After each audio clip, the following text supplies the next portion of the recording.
Hi, I'm Michelle Karren, and I'm so glad to have you all here. I have taught this class many times, and as I was going over it, I'm realizing I need to update things. So hopefully, even if you've had this class before, you will get some new information. And I know I've been asked if there is a handout. No, there is not yet a handout, but I will create a handout, and then we can post that in the next couple of days.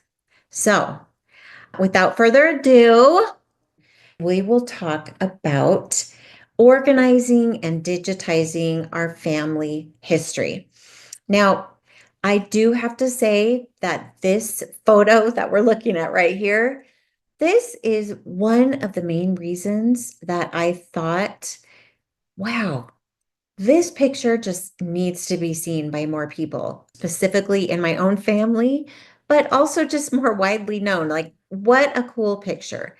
This was just in a box of old photos. And luckily, I was able to talk to my grandma about it and find out who it was. But I just wanted to know, what is the story behind this guy and this girl on their horses and his 10-gallon hat? I think that's what those are, and his chaps on. So, history, our own history can be interesting, and it's also so fascinating. Like, I kind of really wanted to know these people. So, first we're going to talk about, why do we want to digitize things?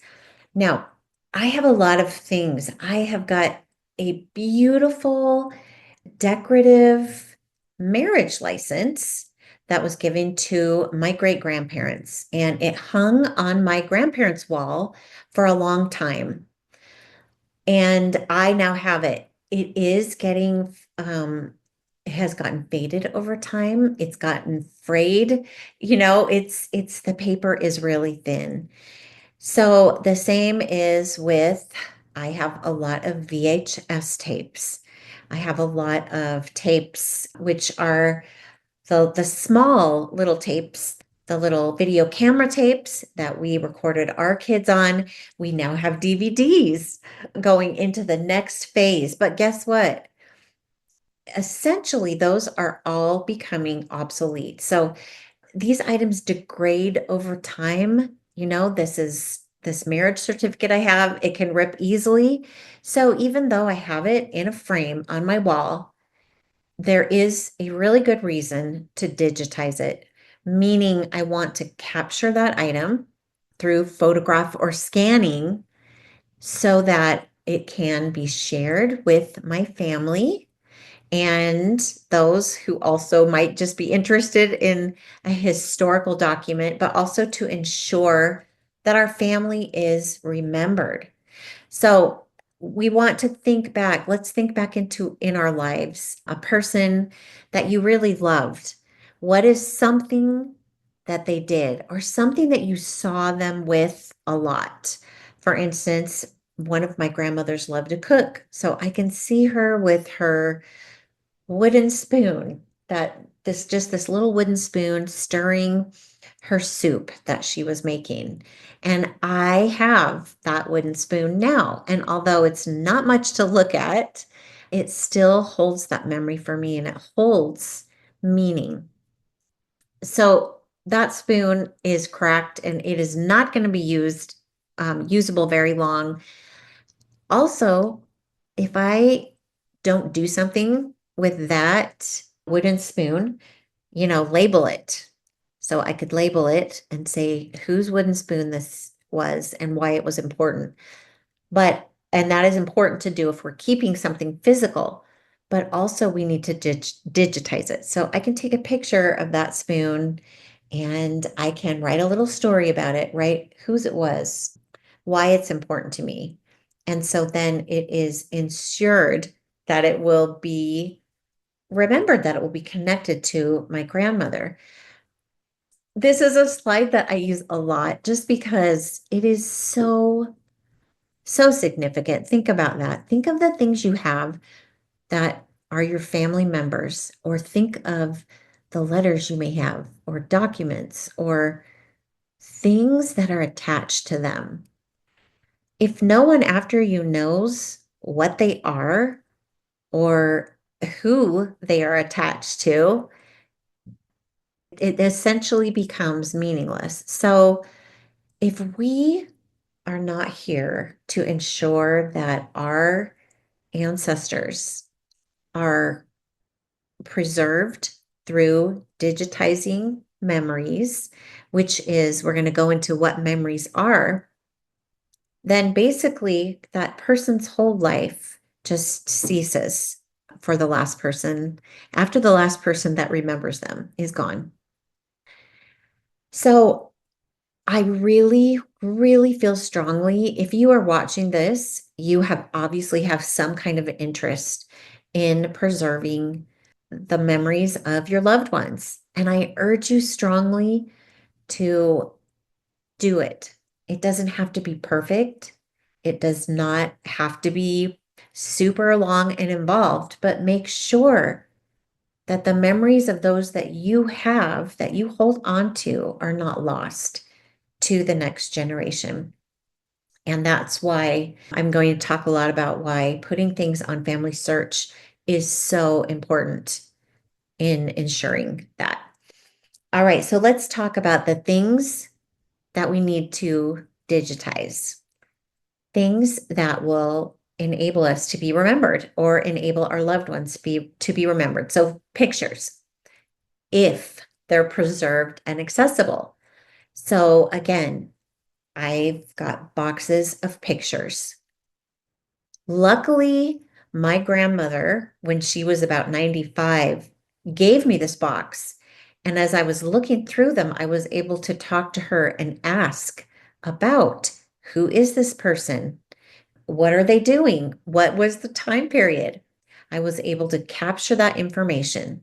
So that is great, right? That was a great experience for me. But if I just bring the box home, cover it up, and put it on my shelf, it might as well have not even happened because no one after me is really going to be able to have that information that I have about those pictures, or the pictures will degrade. I mean, these are like over 100 years old, so some of them are getting pretty ratty. So pictures are great, but they're not so great for longevity. And not only just the paper, the physical artifact, but the meaning of who they are. So if I go back again to my lost souls, this is a picture of just a few of the pictures from that box my grandma gave me. And she did not know who they were. And this is her box of pictures. Somebody had given them to her. So I encourage you all to make a start. Start small, do something, and make sure that you are getting this done. Okay, so pictures, stories, if they're written down and accessible. I can think of so many stories that my family members have told me, but if I don't write them down or record them in some manner, then they can be easily lost. Journals, if they're readable and accessible. Personal histories, if they are written and published. So again, I have my grandparents' personal histories that they both went out and wrote in longhand, just on paper with paper and pencil. And luckily, my aunt transcribed those and she made sure that everyone in our family had a copy of it. And this has been one of the greatest strengths in my life. That personal history is not just a story, but I can go in and I read what my grandparents went through, how they overcame hardships, and I see what they had to go through in their lives, and it makes me a stronger person. So I want to work on making sure that these personal histories are published so that they can be a strength to everyone. All right, so then we have artifacts, and if they're preserved physically and digitally, what I mean by artifacts is my grandma's wooden spoon, a quilt that my great grandmother made me. I just pulled out of a box pictures that my own mother drew when she was in kindergarten and first grade.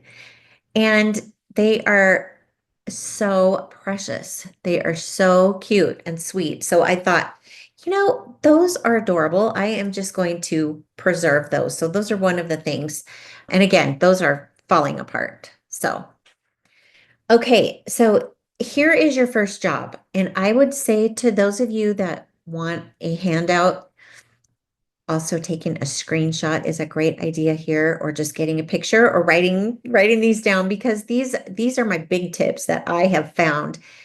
The first thing you need to do is get organized. So I can sit in my home and think, okay, I've got 8 boxes of pictures here. I've got this pile of documents here. I have a book that my grandpa highlighted and wrote in. I have got a spoon. I've got so many things around here. So it's overwhelming to think of it all. So I recommend gather your memories, but I would also say on that, do it by type. So I need to add that to this slide. But for instance, you know what? I am going to gather, first I'm going to go through all the documents I might have, papers. I've got I have got report cards from my grandfather, who was born in around 1900, and I've got his like first and second grade report cards, and they are just adorable. I've got lots of other documents that everyone has given to me because they know I like the old stuff. But again, the buck stops here. I've got all these documents. What am I going to do with them? So whether it's documents, whether it's pictures, whether it is your videotapes, whether it is family trees, just whatever you're doing, think about everything you have, maybe make a list of it all and gather them by like items. So I'm going to show you later how I do that specifically with pictures, but that will just be an example of one of my things. Okay, the second is to find a home for your project. And we're going to talk about that, and I'll show you what has worked for me. But what I mean by this is you need a designated spot where you can have everything set up for the duration of your project. Because, like for me, when I have to get something out and then first of all, I stink at putting it away. So it would honestly just end up being out on a table somewhere. And then I would probably lose half the things because, a couple days go by, I'm going to have pencils, notebooks, grocery bags, everything else there. So you need to find a home for your project.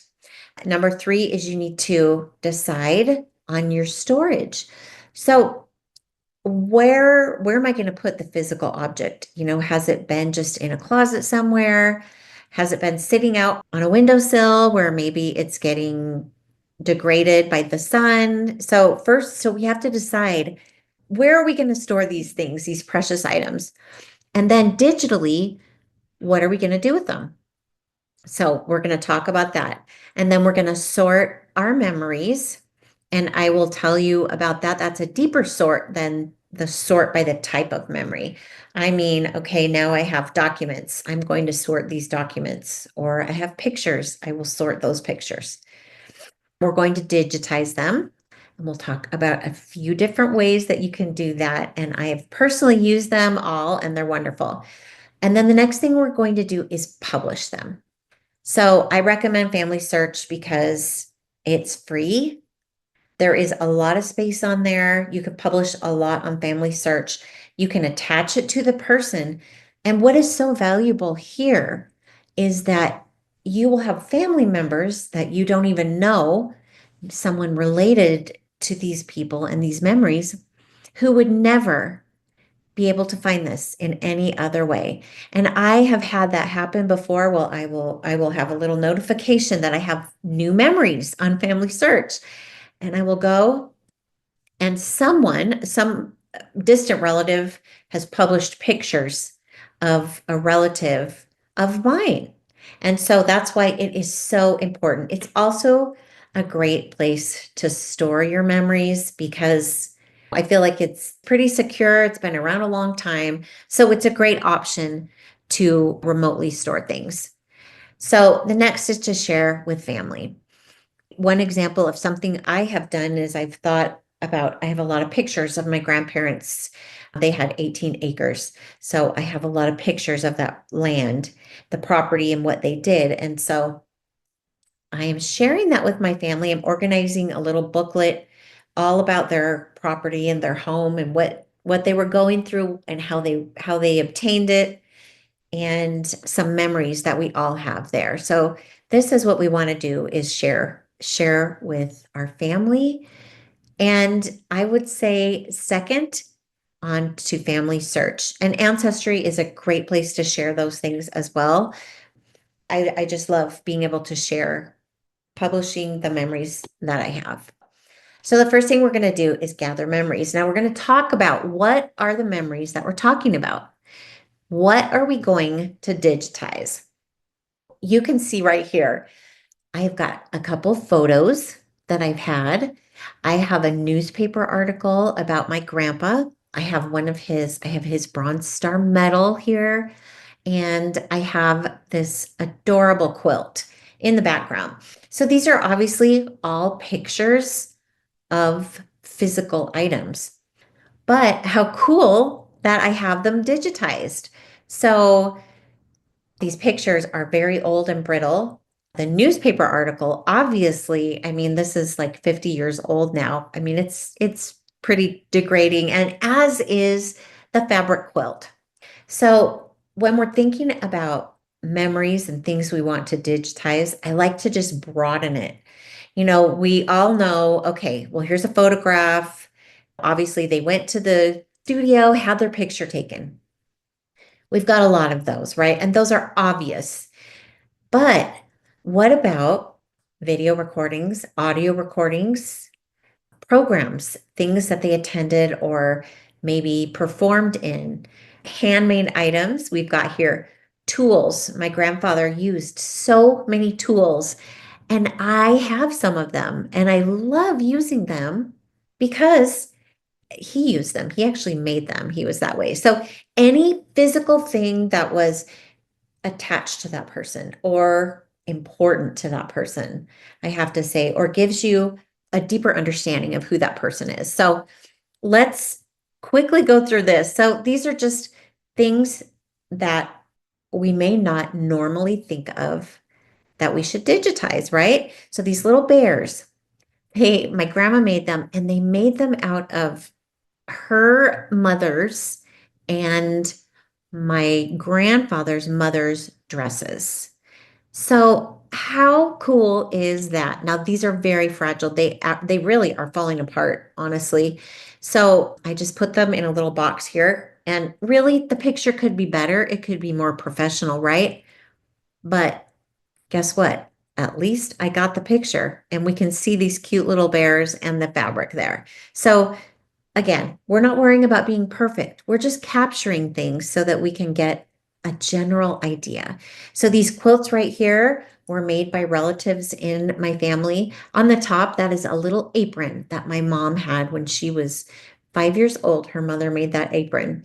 And I probably, for all of these things, I would lay them out and get the whole picture. But you can see that you can tell a lot about these items just by photographing. They're not going to last forever.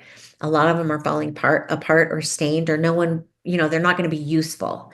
But as a picture, they are very useful in telling a story and showing us the craftiness, the talents of a person.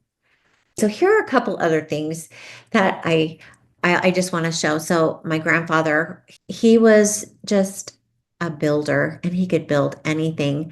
But these little toys are his as a kid. Now, Grandpa made the little airplane and the little bicycle that says turbo on it. He was a machinist, so he loved, the little man riding the tractor. That was one of the only toys that my grandpa ever had growing up, that and the car. So how amazing is that? Like, I remember when they were closing down their house, our whole family went. This is after both of my grandparents had passed away. And all these things are sitting around, and nobody really was that interested. And oh, there's a little toy, a top that my grandpa played with when he was little. But I just thought, oh my goodness, just the richness of these objects. And so now, we have a picture. I at least have a picture of it. I can put this in a little book to share with my family. So let's think about things that people used a lot, what they touched. Family artwork. This is a painting my daughter did that I just loved, but my grandfather did a lot of doodling and drawing, and it may not seem significant, but if I see a little drawing or a doodle in the margin of a book or on a piece of paper, I just love that. And I would add that to a person's family search profile and tag them in it so people can just see what that person was interested in, what they did in their spare time. Okay, family albums. This came from my parents' wedding album, and they had written this family tree out. And so I have taken a picture of it and of the wedding guest list. And this was really fun because I went through this list with my mom, and she remembered who was on that list. So that's another project for another time. But I might add, when we're thinking about digitizing, I have found things that were not related to my family at all. For instance, I once was in a thrift store or an antique store, and I saw, a lot of times you'll see photographs. And I have taken it upon myself several times to take a photograph, do some research. Sometimes it's written who they are, but at least a lot of times it'll be written the location of where they're from. It doesn't always work out, but I have found several people that I was able to attach that to in Family Search, even though they're not my ancestor. So you're kind of in it to help everybody else. I know we're struggling to get our own work done, but if something falls in place, and I think I'm mentioning that because some of the guests on this list, I have looked at their Family Search profile, and my family has had other pictures of them that I was able to add, even though they're not my family. Here are some military items. This is in Luzon is where my grandfather fought in World War II. He was a lead scout here in the islands of the Philippines and as well as Papua New Guinea. He went through so much. I mean, it's just incredible what he had to go through because I've studied what he had to do. And so this is a little program here. They had a church conference in Japan. So I got this out of a grandfather's war memorabilia, as well as the paycheck up on top, which is really cool because it tells his class, his branch, who is commander, what he was paid, where he was, all the dates. And so there's really a lot of cool information on there. So these are the type of things that when you think about it, if a person is important to you, then these little papers are going to be important. So I'm not saying that you need to save like everything because, there were probably hundreds of paychecks. So out of that, I probably just picked, one or two that I thought really did a good job representing. So we can declutter as we go. It's okay. You can throw things away. So these are from, again, my grandma's recipe boxes. And this is not a very clear picture, but it's just an example. But how fun to have in her writing what what she made. Now, at the top, that is my great grandmother's recipe. And down at the bottom is my grandma's recipe. So you can see this was in 1950. She did that. What a fun idea to take all of these recipes and maybe do a little researching about them. For instance, the breaded bacon, I found out my grandmother, when she was growing up during the Depression, this was what they did to make their bacon just last a little longer, go a little further, is they would bread the bacon and then cook it. So, I mean, that's just something cool. And I love that it's in her writing. So, as you're going through things, this is a piece of memorabilia. I mean, my grandma had a lot of recipes, probably hundreds. So if it's one that she just copied out of a magazine, that type I didn't keep. But this, I know that she made, I know there's a story behind it. And then the one above, again, was my great grandmother's recipe, and it's in her writing. So that is something that's very meaningful. Okay, yearly Christmas cards. How interesting to have a person's Christmas cards up on their family search so that I can look and I can see their family throughout the years. That is something that I have just felt like, oh, that is a really, really interesting thing to digitize and to save and to attach to people. So, thinking about Christmas cards, a lot of times people didn't do pictures. They would just do like this vintage Merry Christmas card, but they would write them. They would write what happened to them that year. They were very personal. And so that write up, that letter, is an amazing thing to attach to a person. Okay, so here are a couple more things. This on the left is the published family history for my grandmother.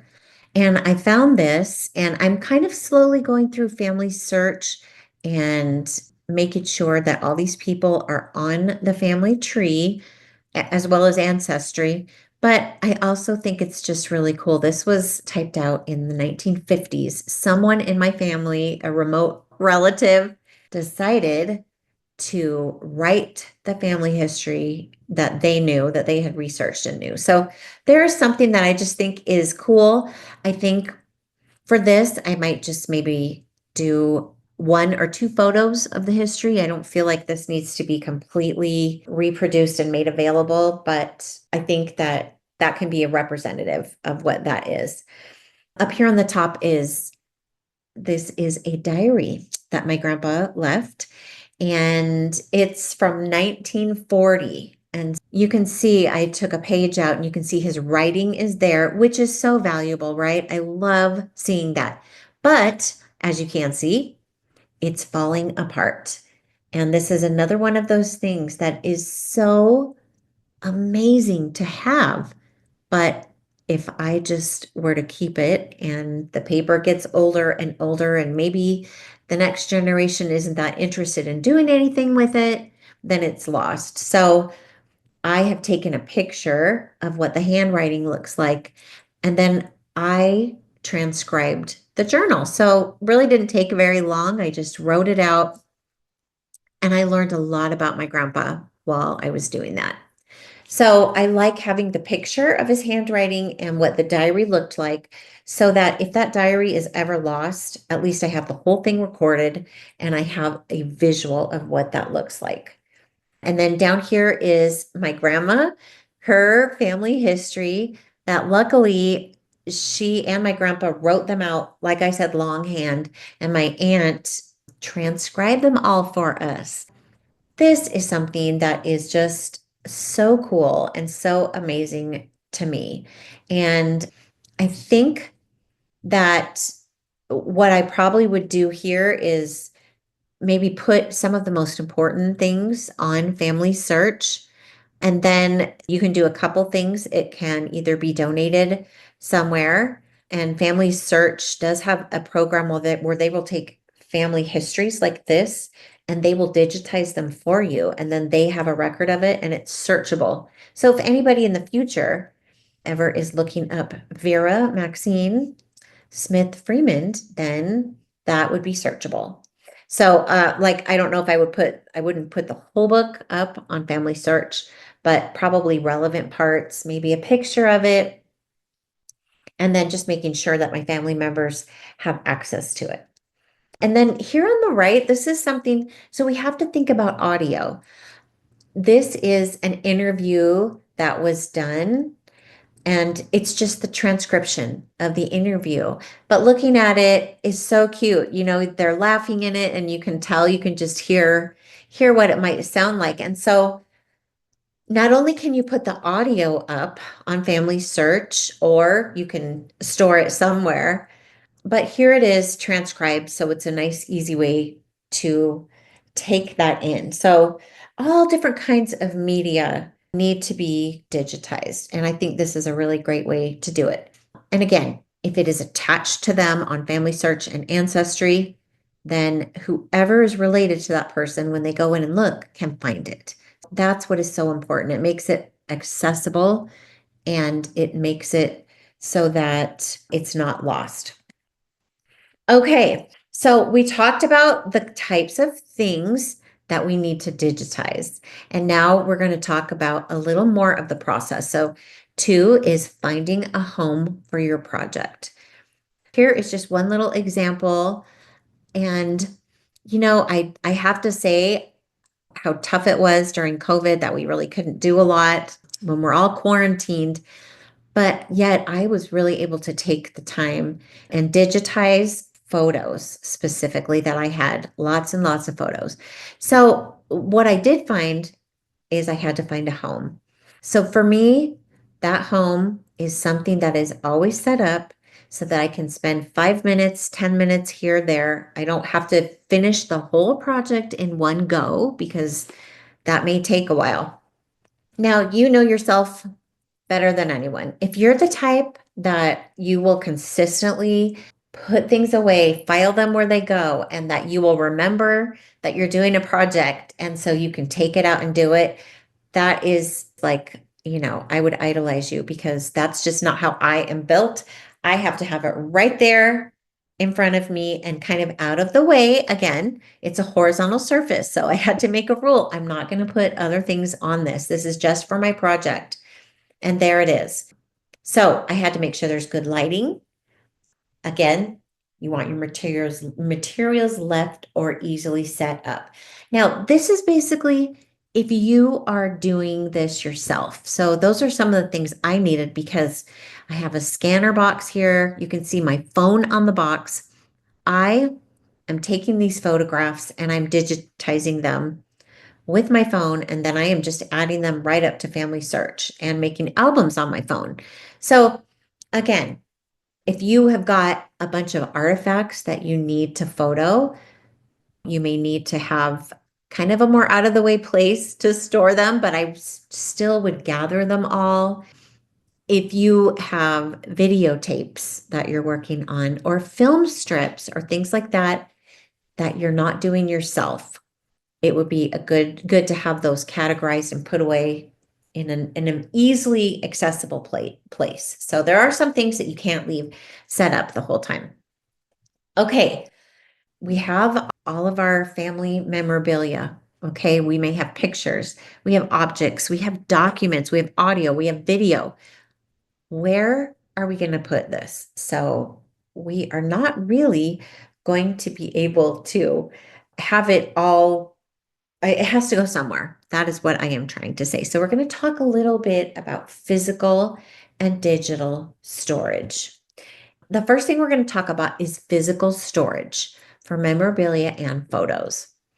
So again, most photos or documents that were printed years and years ago, honestly, even 30 years ago, they are slowly degrading. They have acid in them. So it is so important to stop that and to inhibit it. So light will fade things as well as time and just the chemicals that are in them. This is just an idea. These are some things that I have looked up and found. This is just on Amazon. These are different. We want to make sure that they're acid-free archival storage. So you can get folders, you can get boxes, you can get albums. So all different kinds of things. I would say that if you are going to take pictures and you want to keep all of your pictures, then they need to be stored in something like this. Now, I also have to say that really, in an ideal world, you wouldn't need to keep all of your pictures because once they are digitally stored in a couple places, then really do you need the physical object? I have a hard time throwing the physical object away. But as I did go through pictures, I thought, there are quite a few here that I really can let go of. So I may have one picture and 10 variations of that same picture. So it's kind of good as you're going through this to think about what is meaningful to keep and what is just kind of cluttering up your life. Okay, so we're going to think about digital storage. Once you take a picture of something or you have a recording and you're going to digitize it, where are you going to put it? For me, I have found the easiest way to do it is through my iPhone. I create albums and get a good setup. I take pictures, and then from there, they can go right to my iPhoto, which is in the cloud. I can access it on my computer, on my phone, on my iPad, anywhere that you want. A similar Google Photos. What is so wonderful about Google Photos is that it's in the cloud.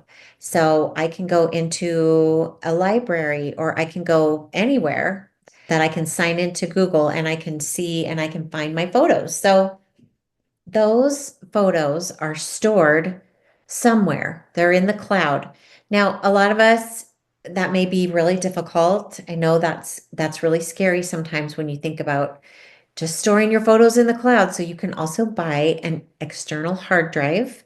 So that's just a little thing that you get. This one is from Walmart and you can plug it in and all of your stuff will go onto there.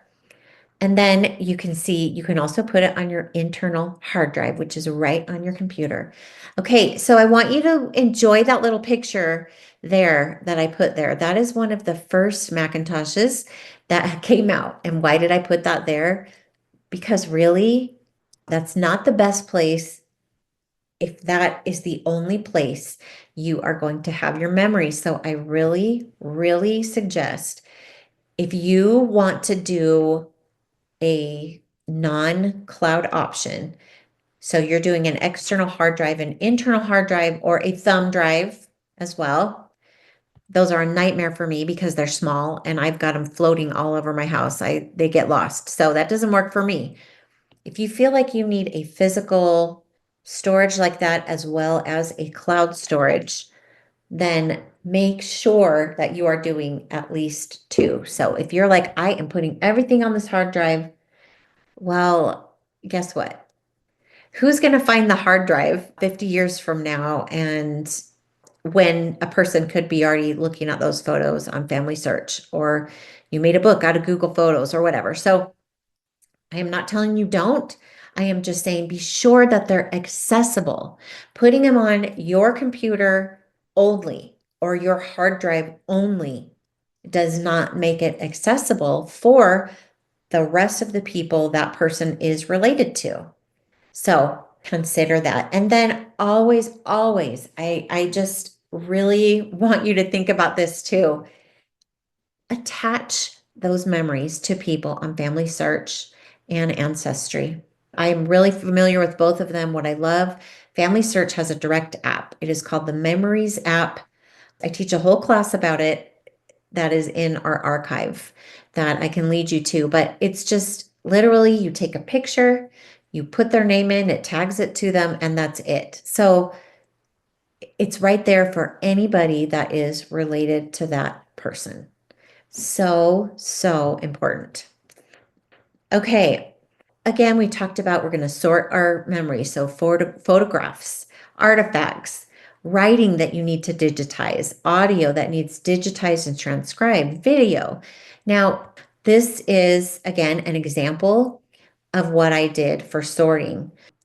I sorted my photos by category. So events, places, people, family. So if they were my family, I just did them by family. And this is what I did. So all the pictures of Charles Way, you can see here on the picture, I just put in a stack there. All the pictures of Carl Davis, I put there.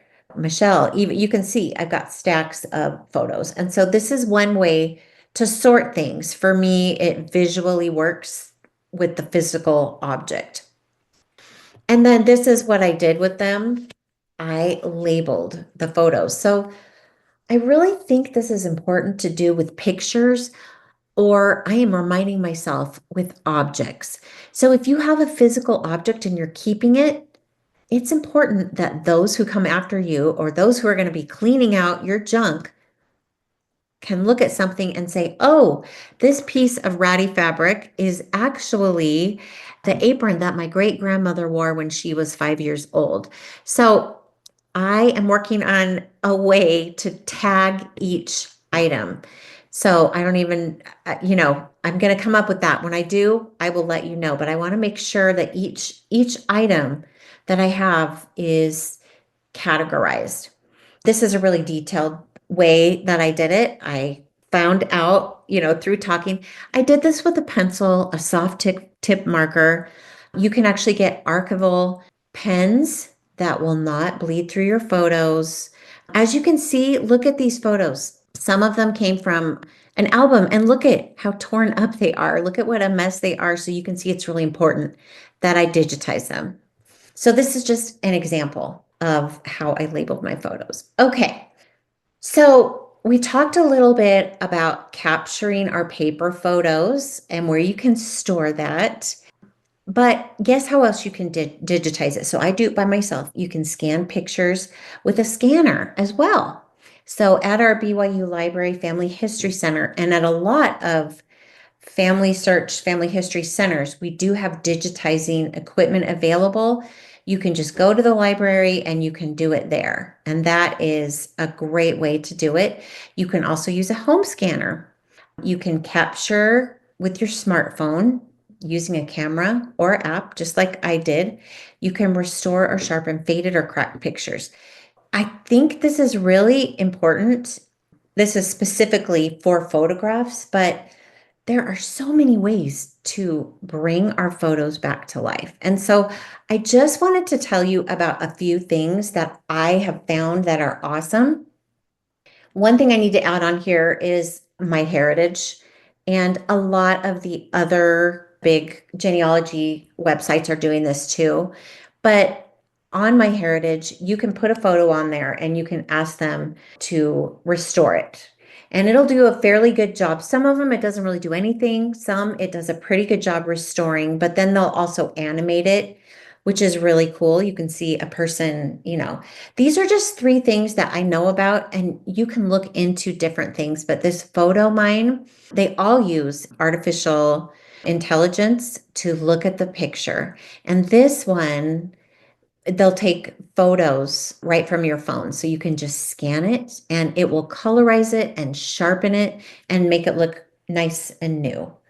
PixArt is another one. It pretty much does the same thing. They'll increase the color, they'll remove fading and scratches, and then Remini does the same thing. So these are just three things.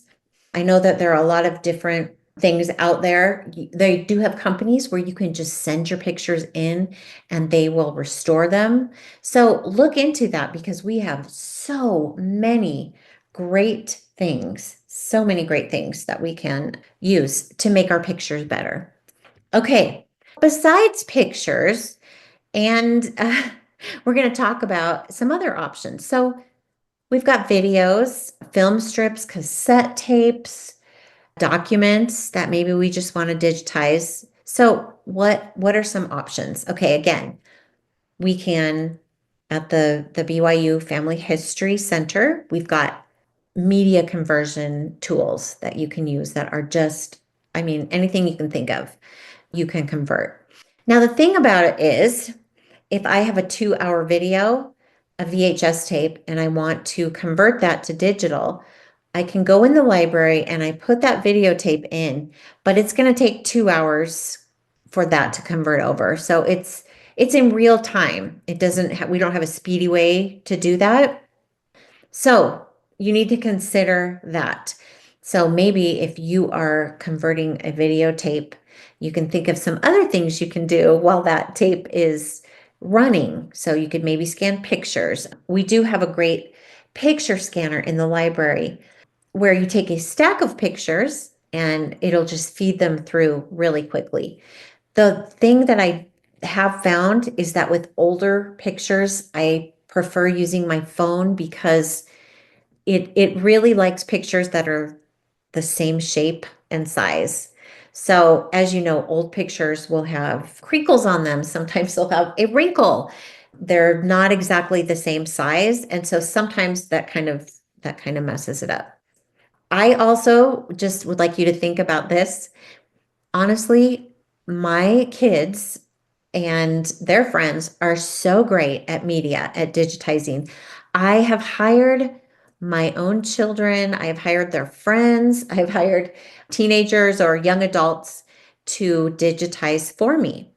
And that seems to go pretty well. I'll give them a bag of pictures and I'll say, okay, I want you to take good pictures of this. So if you are not a techie person, there is someone that you know that is. So doing it yourself or having someone else do it. Okay, so you can do it at home. You can buy the tools if you want to do it at home. And sometimes if you don't have a family history center available or you're just trying to get things done. My friend did this and she just kind of spent like a few months. She would always have a VHS running. So you can look up, just Google, how do I transfer my VHS tape? And that is something that you can do just pretty minimally if you just can buy little tools. So they have scanners, they have VHS, there's so many different things you can use. Or you can send it away to a company. Now, I've used both of these companies. We have Legacy Box and iMemories. They send you a box, and it's a pretty big box, and you open it up, and kind of like whatever you can stuff in that box and send back, they will digitize to you. It's pricey, but honestly, so is waiting 2 hours for or 8 hours for every VHS tape you have. So you kind of have to realize, like, all right, I am not going to sit and digitize these tapes all myself. It is worth some money. It's worth getting those transferred. So I like to think of it that way.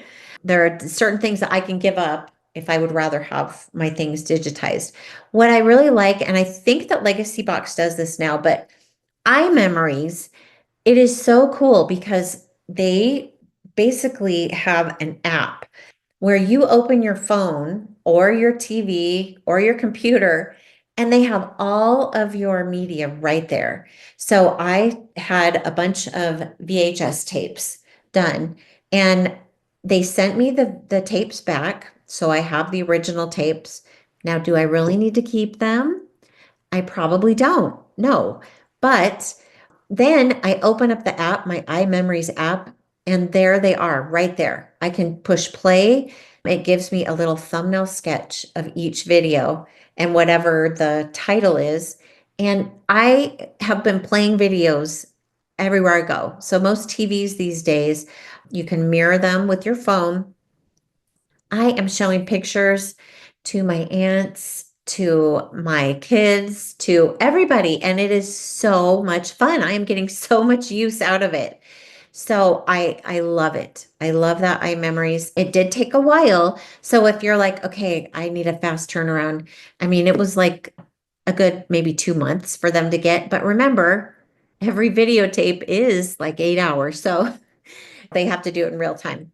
And Legacy Box, I was really happy with what they did as well. And I think they have an app that you can actually access as well. So these are just a couple options that I've used. There are lots of other companies out there that do it as well. Okay, so I was just going to show you a little bit about an example of how I do this with photographs, but I thought that I would stop and see if we have any questions. Just to let you know, I teach an entire class about this, about the photographs, how to digitize. And so you can go look that up at the BYU Family History Library. If you look in our archived classes under my name, Michelle Karren, you can see the class that I've taught about that. I think, let's see, the one thing I really wanted, again, please load your pictures onto Family Search and Ancestry so that they're not lost, so that they are accessible to those who would care, to those who want to see them. So I am just going to look in our chat and see if there are any questions that I can answer. Michelle, Allen said that he saves his photos on permanent.org Ooh, and then he uses MyHeritage to fix photos. Awesome. Permanent.org. Okay, that is great.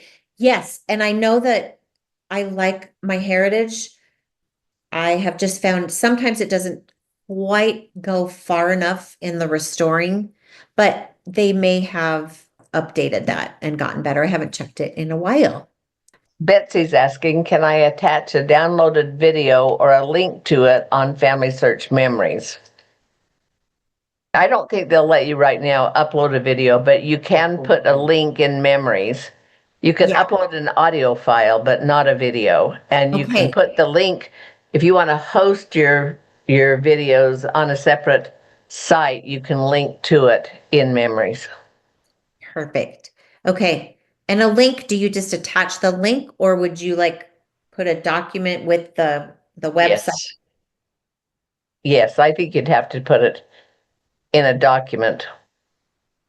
So you'd have to have a website, or I think you may be able to put it in Google Drive and give anybody with this link has access. So I think you could probably do something like that.